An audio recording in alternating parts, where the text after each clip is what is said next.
Good morning students. हमने human resource management का first chapter start कर रखा है जिसका नाम ह्यूमन रिसोर्स मैनेजमेंट ही है। ये हमारा बेसिक इंट्रोडक्टरी चैप्टर है जो हमें बताता है कि ह्यूमन रिसोर्स मैनेजमेंट क्या है। आज का हमारा टॉपिक रहेगा functions of human resource management. Human resource management के फंक्शंस क्या हैं। अब ह्यूमन रिसोर्स मैनेजमेंट का काम क्या है, ये देखना कि कंपनी के जितने भी काम हैं, जितने भी ऑब्जेक्टिव्स हैं, वो इफ़ेक्टिवली और इफ़िशिएंटली अचीव किए जा रहे हैं या नहीं। अगर कंपनी अच्छे से काम करेगी तो इंसानों की वजह से करेगी, अपनी मैन पावर की वजह से करेगी, और अगर कंपनी अच्छे से काम नहीं कर पाती है तो भी वो अपनी मैन पावर की वजह से ही काम नहीं कर पाती है। तो इसलिए जो ह्यूमन रिसोर्स मैनेजमेंट है वहाँ पर हमारे पास ह्यूमन रिसोर्स मैनेजर रहता है। ये कंपनी के अंदर एक बहुत इंपॉर्टेंट की पोजीशन यानी इंपॉर्टेंट पोजीशन रखता है। इसका काम है जितने भी this department plays vital role in proper management of human resource. सबसे इम्पोर्टेंट काम इसका होता है ह्यूमन रिसोर्स को मैनेज करना। ये देखना कि जितने भी एम्प्लॉयज काम कर रहे हैं वो सेटिस्फाइड हो, अच्छे से काम करे, किसी में डिससेटिस्फेक्शन ना हो। तो इसके फंक्शंस को आगे कैटेगराइज किया गया है। फर्स्ट कैटेगरी में डाला गया है मैनेजरियल फंक्शंस। मैनेजरियल यानी मैनेजमेंट के क्या फंक्शंस होंगे। अभी कहते हैं कि ह्यूमन रिसोर्स मैनेजर क्या है, is essentially a part of organisational management. अब पूरी कंपनी होती है, पूरी कंपनी का एक हिस्सा है एचआर पूरी कंपनी तो नहीं है, ये एक हिस्सा है। तो पूरी कंपनी के एक हिस्से का इम्पोर्टेंट रोल है human resource. Human resource manager ने क्या काम करने हैं, बेसिक मैनेजरियल फंक्शन जैसे कि planning, organising, staffing, directing, controlling, ये सारे करने हैं। कैसे करने हैं, सभी डिपार्टमेंट्स के साथ मिलकर। अब सबसे पहले मैनेजरियल फंक्शन में उसने क्या करना है, प्लानिंग। अब प्लानिंग तो आपको पता ही है, क्या करना है, कब करना है, कैसे करना है, कौन करेगा, तो ये सारी चीज़ें हम प्लानिंग के अंदर करते हैं। तो ये कहते हैं फर्स्ट एंड फोरमोस्ट, सबसे पहला और सबसे इम्पोर्टेंट फंक्शन हर मैनेजर का क्या रहता है, प्लानिंग। तो हर मैनेजर का रहता है तो एचआर का भी रहता है। एचआर सक्सेस, किसी भी कंपनी की सक्सेस के लिए प्लानिंग बहुत ज़रूरी है। प्लानिंग के अंदर ये क्या करता है, ये देखता है कि जितने भी ह्यूमन हैं उनको कैसे यूटिलाइज करना है। फिजिकल रिसोर्सेज आपके पास कितने हैं जिनको यूज़ करेंगे कंपनी में काम करने के लिए, वो ये देखता है।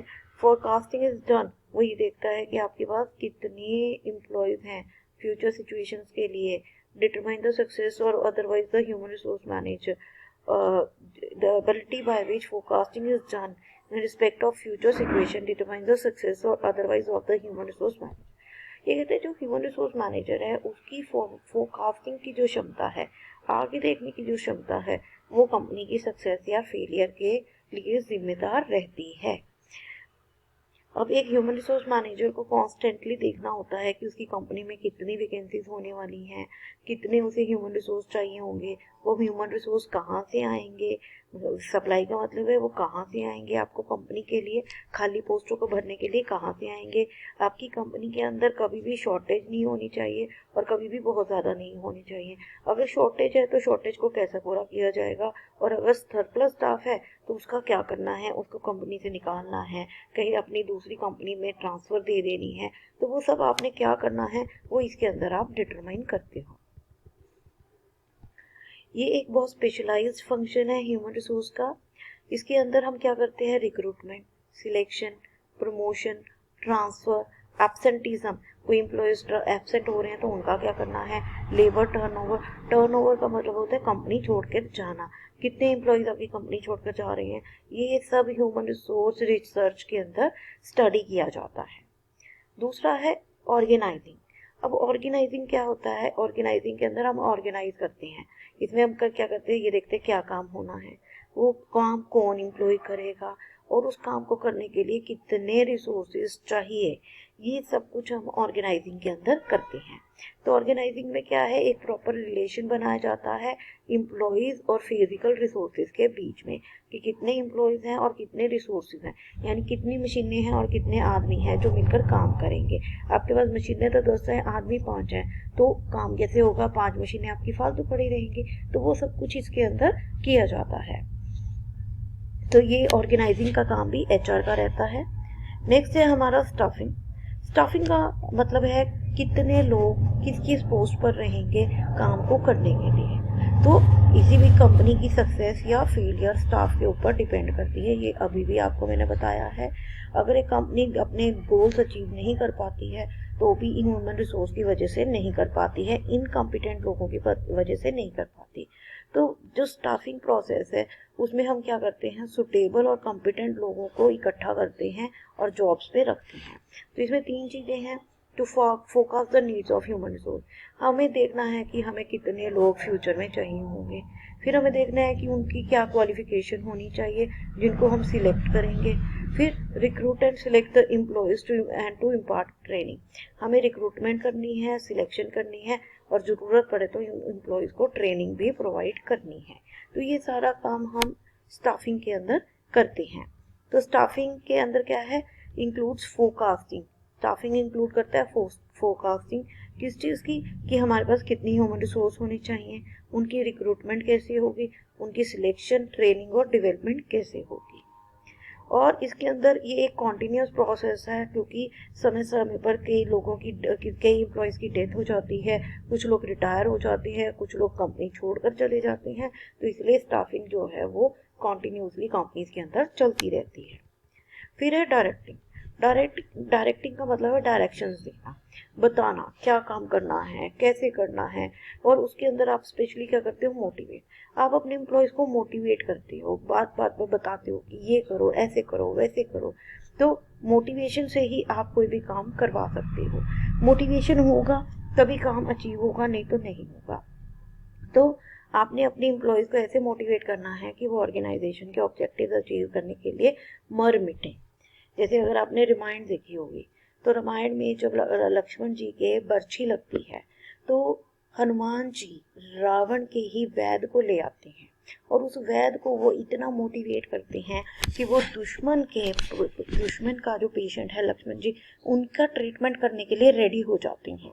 तो दैट मीन्स आप उसे मोटिवेट कर रहे हो, तो मोटिवेट करके आप किसी से कोई भी काम करवा सकते हो। तो इसके अंदर क्या है, to direct and command the subordinates, आप अपने सबॉर्डिनेट्स को डायरेक्शंस देते हो, कमांड्स देते हो कि काम करना है, कैसे करना है, उनको गाइड करते हो, उनको एजुकेट करते हो, उनको आप सुपरवाइज करते हो ताकि वो अपना काम अच्छे से कर सकें। अगर कुछ लोगों को नहीं काम करना आता तो उनको सुपरविजन भी देनी पड़ेगी और फिर आप उनको एनकरेज करते हो ताकि उनकी प्रोडक्टिविटी जो है वो बढ़ जाए।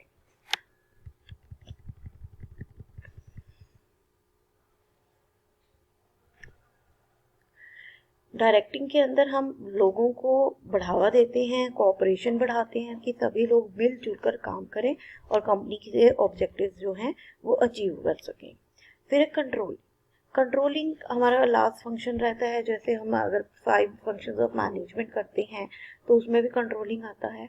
कंट्रोल करना, जब हम प्लान बनाते हैं तो जो प्लान में किया है और जो एक्चुअल में किया है क्या वो दोनों बराबर हैं, इसको हम चेक करते हैं। तो कंट्रोलिंग में हम क्या करते हैं, पहले तो हम प्लान बनाते हैं कि क्या हुआ है, प्री डिटरमाइंड प्लान है। फिर हम एक्चुअल काम को देखेंगे कि एक्चुअल काम कितना हुआ है। फिर हम डेविएशन निकालेंगे, क्या प्लान्ड काम एक्चुअल काम के बराबर है। अगर नहीं है, प्लानिंग में आपने किया था एक दिन में 1000 यूनिट बनानी है पर एक्चुअल में 800 यूनिट बने हैं, तो 200 यूनिट कम बने हैं। तो 200 यूनिट कम क्यों बने हैं, आप उसका रीज़न निकालोगे। तो उसको क्या कहेंगे, 200 यूनिट जो कम बने हैं उसको हम बोलेंगे डेविएशन। तो उस डेविएशन को ट्रीट किया जाएगा। तो इसलिए कंट्रोलिंग बहुत ज़रूरी है। अदरवाइज जितने भी प्लान्स बनाए हैं आपने, इतने एफर्ट्स लगाए हैं प्लान बनाने के लिए, वो सब के सब धरे के धरे रह जाएंगे और आपका वो टोटल वेस्टेज हो जाएगा। नेक्स्ट है हमारा ऑपरेटिव फंक्शन। ऑपरेटिव यानी काम करना, operations. These are called service functions और स्टाफ फंक्शन। इसको सर्विस फंक्शन या स्टाफ फंक्शन भी कहा जाता है। HR manager is required to have special knowledge of human resource. अब जो हमारा HR मैनेजर है उसको ह्यूमन रिलेशंस की बहुत नॉलेज होनी चाहिए।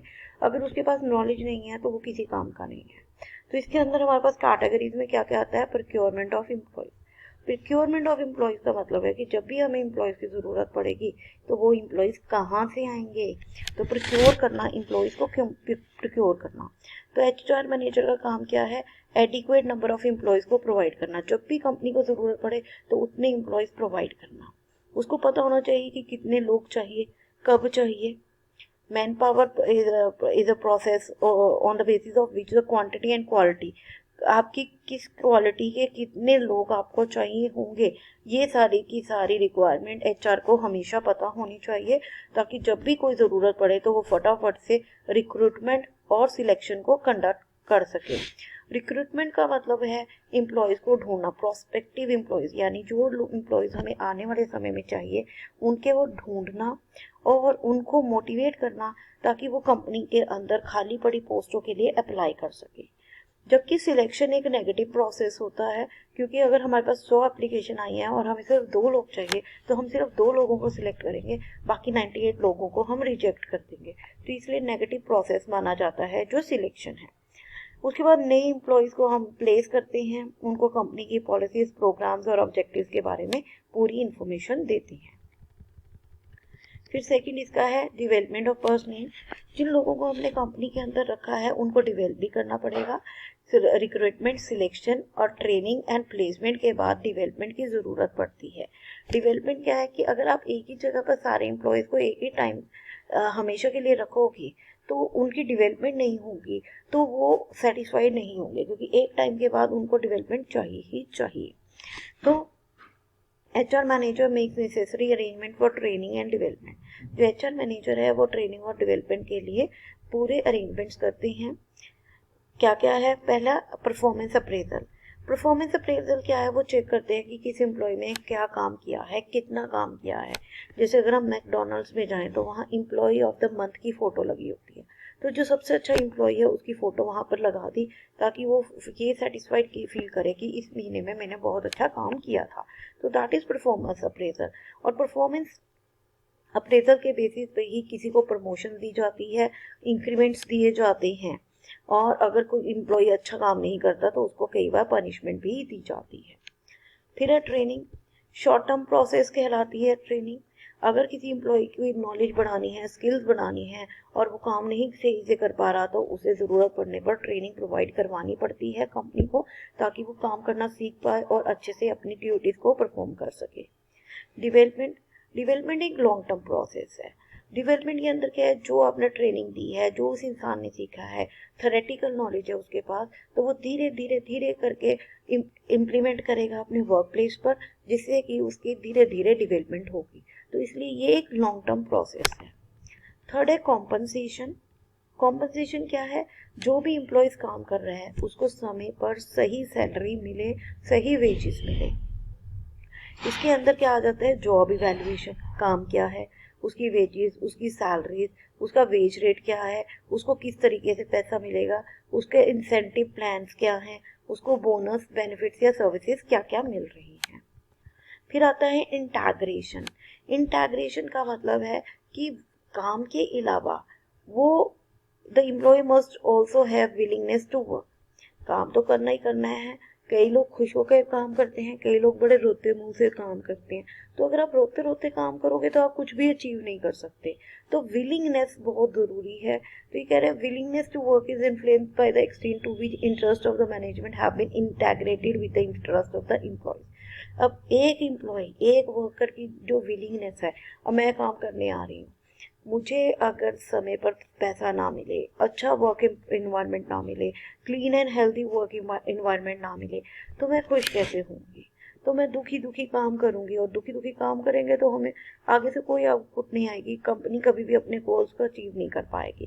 तो इसलिए विलिंगनेस, तो कंपनी को चाहिए कि वो अपनी एम्प्लॉयज़ के जो गोल्स हैं और अपने गोल्स जो हैं उनको इंटीग्रेट, इकट्ठा करे और इस तरीके से काम करे कि कंपनी के भी गोल्स अचीव हो जाएं और एम्प्लॉयज़ के गोल्स भी अचीव हो जाए। तो इसके लिए क्विक सोल्यूशन होना चाहिए, जहां collective bargaining, provision for hearing of grievance. अगर किसी एम्प्लॉय को कोई दुख दर्द है तो मैनेजमेंट को उनकी दुख तकलीफ़ों को सुनना चाहिए, उनका सोल्यूशन करना चाहिए, मैनेजमेंट कमेटीज़ बनानी चाहिए, और ये सारा काम जो है ह्यूमन रिसोर्स मैनेजर की रिस्पॉन्सिबिलिटी पर होता है। That's all.